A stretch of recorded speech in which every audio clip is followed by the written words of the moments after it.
বর্তমান সময়ে অনেক তরুণ তরুণী শিক্ষাজীবন শেষ করে এখন আর চাকরির পিছনে ছুটতে চায় না। তারা নিজে এন্টারপ্রেনার হতে চায় বা নিজে নতুন করে ব্যবসা শুরু করতে চায়, সেলফ ডিপেন্ডেন্ট হতে চায়। কিন্তু ক্যাপিটালের অভাবে, মূলধনের অভাবে অনেকেই তাদের এই সাধ্যকে বাস্তবায়ন করতে পারে না। তার মানে ইচ্ছে থাকা সত্ত্বেও তারা ব্যবসায় নিজেকে নিয়োজিত করতে পারে না বা উদ্যোক্তা হিসেবে নিজেকে সমাজে প্রতিষ্ঠিত করতে পারে না। তাকে নিজের অজান্তে বা নিজের অনিচ্ছায় তাকে কিন্তু আবার চাকরিতে ঢুকতে হয়।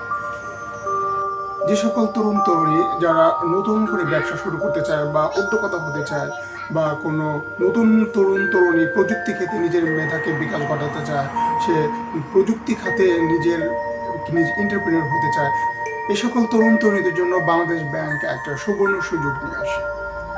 বাংলাদেশ ব্যাংক স্টার্টআপ ফান্ডের মাধ্যমে এই সকল নতুন তরুণ তরুণীকে উদ্যোক্তা হতে সহায়তা করবে এবং খুব সহজ শর্তে বিনা জামানতে তাদেরকে লোন দেবে। নতুন কোনো তরুণ তরুণী উদ্যোক্তা যখন কোনো ব্যবসা শুরু করতে চায় তখন তার ক্যাপিটাল বা মূলধনের প্রয়োজন হয়। আর সেই মূলধনটা যোগান দিতে সে যখন কোনো ব্যাংক বা আর্থিক প্রতিষ্ঠানের কাছে লোন নিতে যায় তখন কিন্তু ওই ব্যাংক বা আর্থিক প্রতিষ্ঠান এই নতুন তরুণ তরুণীকে, এই নতুন উদ্যোক্তাকে কিন্তু কোনোভাবেই সে লোন দিতে চায় না, বরং তাকে কিন্তু আরও ডিমোরালাইজ করে বা নিরুৎসাহিত করে। বাংলাদেশ ব্যাংক এই সকল নতুন তরুণ তরুণীদেরকে এন্টারপ্রেনারশিপ বাস্তবায়ন করার জন্য বা তাদেরকে তাদের ব্যবসাটাকে নতুনভাবে শুরু করার জন্য ক্যাপিটাল যোগান দেওয়ার জন্য খুব সহজ শর্তে, খুব ইজিভাবে তাদেরকে লোন দেওয়ার জন্য স্টার্টআপ ফান্ড নামের 500 কোটি টাকার একটা ফান্ড গঠন করেছে।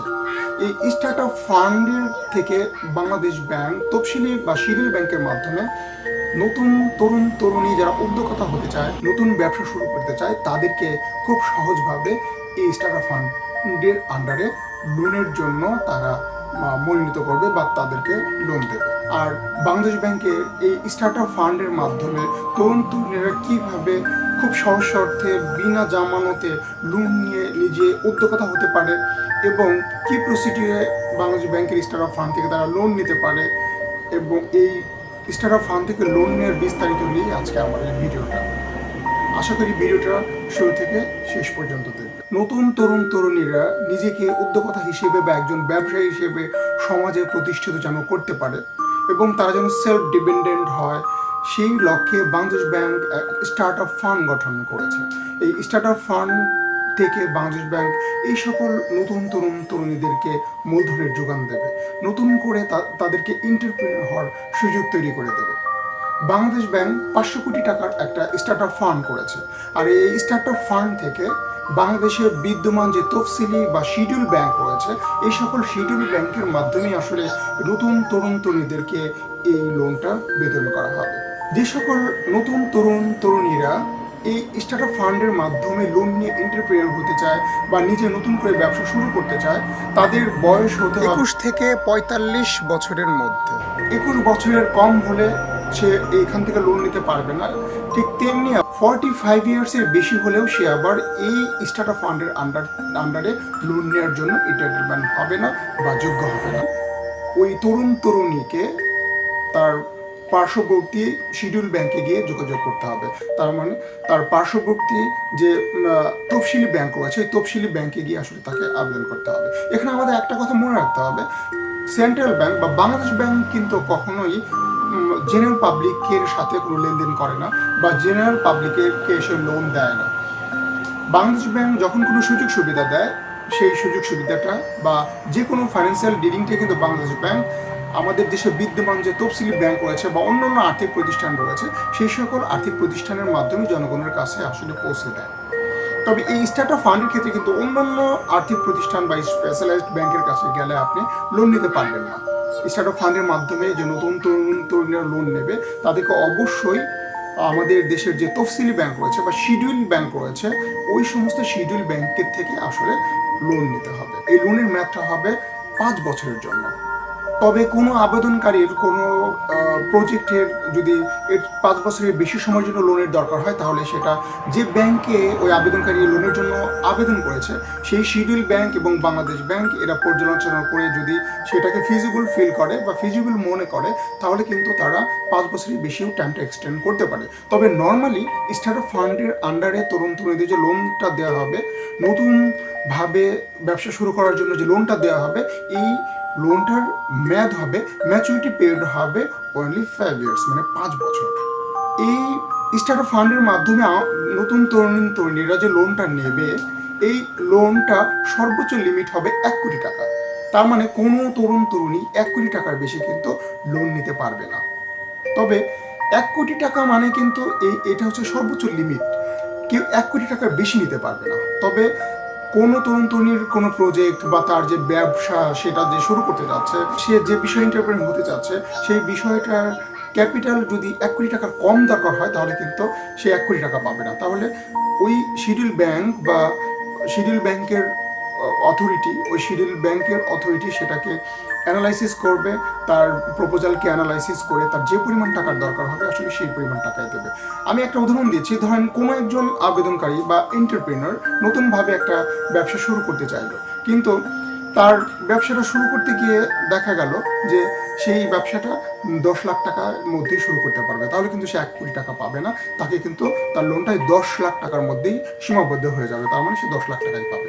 বাংলাদেশ ব্যাংকের নির্দেশনায় আবেদনকারীর যোগ্যতা হিসেবে যেটা বলা হয়েছে খুবই সিম্পল, সেটা হলো যে আবেদনকারীকে কোনো সরকারি বা বেসরকারি কোনো উদ্যোক্তা উন্নয়নমূলক প্রতিষ্ঠান থেকে সার্টিফাইড একটা ট্রেনিং কমপ্লিট করতে হবে।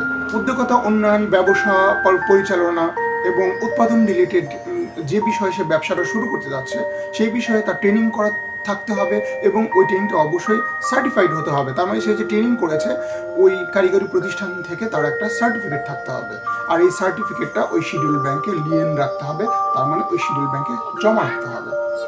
অপরপক্ষে কোনো লোকের যদি এই সকল প্রতিষ্ঠান থেকে উদ্যোক্তা উন্নয়নমূলক কোনো ট্রেনিং না থাকে, ব্যবসা পরিচালনার কোনো সার্টিফাইড কোর্স করা না থাকে, তাহলে কিন্তু সে লোনে অ্যাপ্লাই করতে পারবে। তবে তার জন্য কন্ডিশনটা হচ্ছে ওই ব্যক্তিকে অবশ্যই ব্যবসায়িক জ্ঞান, ব্যবসা পরিচালনার বাস্তব অভিজ্ঞতা, যেমন উৎপাদন, ব্যবসা পরিচালনা, মার্কেটিং, এই সকল বিষয়ে তার ভাস্ট নলেজ থাকতে হবে। এবং আবেদন যখন সে কোনো ব্যাংকে করবে, ওই ব্যাংকার অথরিটি যদি মনে করে সে আসলে সার্টিফাইড কোর্স না করলেও সে এই এন্টারপ্রেনারশিপটা ক্যারি করতে ক্যাপাবল, তাহলে কিন্তু সে এই লোনের জন্য এন্টারটেনমেন্ট হবে বা এই লোনের জন্য সে যোগ্য হবে। কোনো উচ্চশিক্ষিত যুবক বা যুবতী যদি এই স্টার্টআপ ফান্ডের আন্ডারে লোন নিয়ে নতুন উদ্যোক্তা হিসেবে ব্যবসা শুরু করতে চায়, তাহলে তার যে এডুকেশনাল সার্টিফিকেটগুলো রয়েছে ওই সার্টিফিকেটগুলো ওই ব্যাংকে জমা রাখতে হবে। তবে ঘাবড়ানোর কিছু নেই, ব্যাংকে যে সার্টিফিকেট আপনি জমা রেখেছেন, আপনি লোনটা পরিশোধ করার পরে আপনার সার্টিফিকেটগুলো আবার ব্যাংকের কাছ থেকে আপনার কাছে ফেরত আনতে পারবেন। বাংলাদেশ ব্যাংকের নির্দেশনায় যেটা বলা হয়েছে যে আবেদনকারী যে ব্যাংকে আবেদন করবে সেই ব্যাংক যদি চায় তাহলে আবেদনকারীর কাছে পার্সোনাল গ্যারান্টর চাইতে পারে। তবে পার্সোনাল গ্যারান্টরটা ওই তফসিলি ব্যাংক এবং আবেদনকারী দুইজনের মিউচুয়াল আলোচনার মাধ্যমে আসলে ওই ব্যাংকের কাছে যে অ্যাকসেপ্টেবল ঠিক তাকেই দিতে হবে। যে কোনো ব্যক্তিকেই কিন্তু আসলে ব্যাংকে পার্সোনাল গ্যারান্টর হিসেবে অ্যাকসেপ্টেড হবে না। ওই তফসিলি ব্যাংক অ্যাকসেপ্ট করে এমন কোনো ব্যক্তিকে কিন্তু পার্সোনাল গ্যারান্টর হিসেবে দিতে হবে। পার্সোনাল গ্যারান্টর হলো যে আবেদনকারী, ধরে নিন আপনি লোনের জন্য অ্যাপ্লাই করেছেন, আপনি যদি কখনোই লোনটা সময় মতো বা ঠিক মতো পরিশোধ না করেন বা আদৌ পরিশোধ না করেন, তাহলে আপনার পক্ষে যে কোনো ব্যক্তি এই লোনটা পরিশোধ করে দেবে, ওই ব্যক্তিকে আসলে পার্সোনাল গ্যারান্টর বলা হয়ে থাকে। এখানে একটা বিষয় লক্ষণীয় যে যে কোনো ব্যাংক কিন্তু চাইলেই যত খুশি তত পার্সোনাল গ্যারান্টর চাইতে পারবে না। কোনো ব্যাংকই আবেদনকারীর কাছ থেকে 2 জনের বেশি পার্সোনাল গ্যারান্টর চাইতে পারবে না। বাংলা ব্যাংকের নির্দেশনায় স্টার্টআপ ফান্ডের আন্ডারে যে সকল নতুন উদ্যোক্তারা তরুণীরা লোন নিতে পারবে না তাদের বিষয়ে কয়েকটা পয়েন্ট আলোকপাত করা হয়েছে। 1 নম্বরে হলো কোনো উদ্যোক্তা বা স্টার্টআপ ফান্ডের আন্ডারে লোন নেওয়ার জন্য কোনো আবেদনকারী যদি পূর্বে কোনো ব্যাংক বা ফাইন্যান্সিয়াল প্রতিষ্ঠান থেকে লোন নিয়ে থাকে এবং সেই লোনটা যদি ইরেগুলার হয়, সে যদি ঠিকমতো পরিশোধ না করে বা সে যদি ডিফল্টার হয়, তাহলে কিন্তু ওই উদ্যোক্তা এই স্টার্টআপ ফান্ডের আন্ডারে লোন নেওয়ার জন্য উপযুক্ত বিবেচিত হবেন না, তার মানে সে লোন নিতে পারবে না। 2 নম্বরে হচ্ছে কোনো উদ্যোক্তা একের অধিক তফসিলি ব্যাংক থেকে লোনের জন্য আবেদন করতে পারবে না বা লোন পাবে না। তার মানে একজন নতুন উদ্যোক্তা হিসেবে একজন তরুণ বা তরুণী একটা মাত্র তফসিলি ব্যাংকে লোনের জন্য অ্যাপ্লাই করতে পারবে এবং একটা মাত্র ব্যাংক থেকেই সে লোন নিতে পারবে। আরেকটা বিষয় হলো যে কোনো নতুন উদ্যোক্তা বা তরুণ তরুণী একাধিক এন্টারপ্রেনিয়রশিপের জন্য, একাধিক ব্যবসা প্রতিষ্ঠিত করার জন্য কিন্তু সে লোন পাবে না। একটা মাত্র ব্যবসা প্রতিষ্ঠা করার জন্য, একটা মাত্র এন্টারপ্রেনিয়রশিপ ডেভেলপমেন্ট করার জন্যই সে শুধুমাত্র এই স্টার্টআপ ফান্ডের আন্ডারে লোন নিতে পারবে। ধরে নিন আপনার কাছে এন্টারপ্রেনিয়রশিপ হওয়ার মতো অনেকগুলো আইডিয়া রয়েছে, আপনার 2-3টা প্রজেক্ট রয়েছে এবং 2-3টা প্রজেক্টের জন্য আপনার টাকা দরকার। আপনি 2-3টা ব্যবসা পরিচালনা করার মতো আপনার দক্ষতা রয়েছে এবং আপনি ক্যাপাবল এবং সে ধরনের অভিজ্ঞতা, ট্রেনিং কোর্সও আপনার করা আছে। তারপরেও কিন্তু আপনি একাধিক ব্যবসা অ্যাট এ টাইম শুরু করার জন্য এই ফান্ডের আন্ডারে লোন নিতে পারবেন বা নতুন ব্যবসা শুরু করার শর্তে শুধুমাত্র একবারই এই স্টার্টআপ ফান্ডের আন্ডারে সে লোন নিতে পারবে। স্টার্টআপ ফান্ডের আন্ডারে তফসিলি ব্যাংকগুলোর ব্যাপারে যেটা বলা হয়েছে, তফসিলি ব্যাংকগুলো 2021 সালের ডিসেম্বর পর্যন্ত বাংলাদেশ ব্যাংকের যে মাদার স্টার্টআপ ফান্ড রয়েছে সেই স্টার্টআপ ফান্ডের মাধ্যমে তারা নতুন তরুণ তরুণীদেরকে এই লোন বিতরণ করবে। প্রথমে ব্যাংকগুলো তাদের নিজস্ব তহবিল থেকে এই নতুন তরুণ তরুণীদেরকে লোন দেবে বা লোন ডিস্ট্রিবিউশন করবে। পরবর্তীতে তারা বাংলাদেশ ব্যাংকের কাছ থেকে এই ফান্ডটা আবার রিইম্বার্স করে নেবে। যে কোনো শিডিউল ব্যাংক বাংলাদেশ ব্যাংকের কাছ থেকে 0.5% হারে ফান্ড বড় করবে বা টাকা ধার করবে, আর সেটা নতুন তরুণ তরুণীদের মাঝে, উদ্যোক্তাদের মাঝে 4% ইন্টারেস্টে সেটা তারা লোন ডিস্ট্রিবিউশন করবে বা লোন হিসেবে দেবে। 3.5% হচ্ছে এই শিডিউল ব্যাংকের মুনাফা।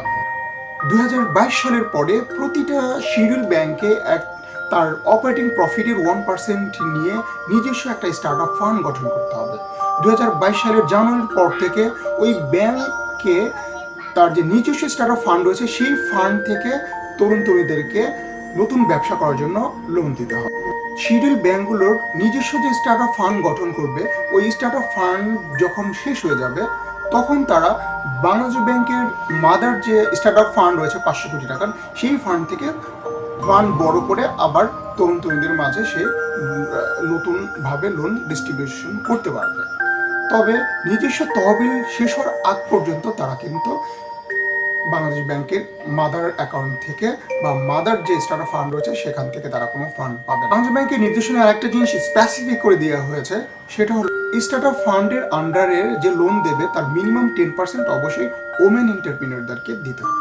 আর আমি আশা করব এই সময়ে যে সকল তরুণ তরুণীরা আসলে চাকরির পিছনে ছুটতে চান না, নতুন করে ব্যবসায় নিজেকে জড়াতে চান, সেলফ এন্টারপ্রেনিয়র হতে চান এবং তারা নিজেরা চান যে আসলে নিজেরা কিছু করতে, নিজেরা আসলে সেলফ ডিপেন্ডেন্ট হতে চান, তাদেরকে বলবো আপনারা এই সুযোগটা অবশ্যই কাজে লাগাবেন, যাতে করে আপনারা নিজেরা এন্টারপ্রেনিয়র হবেন, সাথে সাথে আপনার বন্ধু বান্ধব বা অন্যকে এন্টারপ্রেনিয়র হতে উদ্বুদ্ধ করবেন। আমাদের দেশের ইকোনমিতে আপনারা বিশাল অবদান রাখবেন এবং আপনি সমাজের বোঝা না হয়ে আপনি আরও সমাজের অসংখ্য তরুণ তরুণীদের জন্য আপনি কর্মসংস্থান তৈরি করবেন, এটাই প্রত্যাশা রেখে আজকের মতো এখানেই শেষ করছি।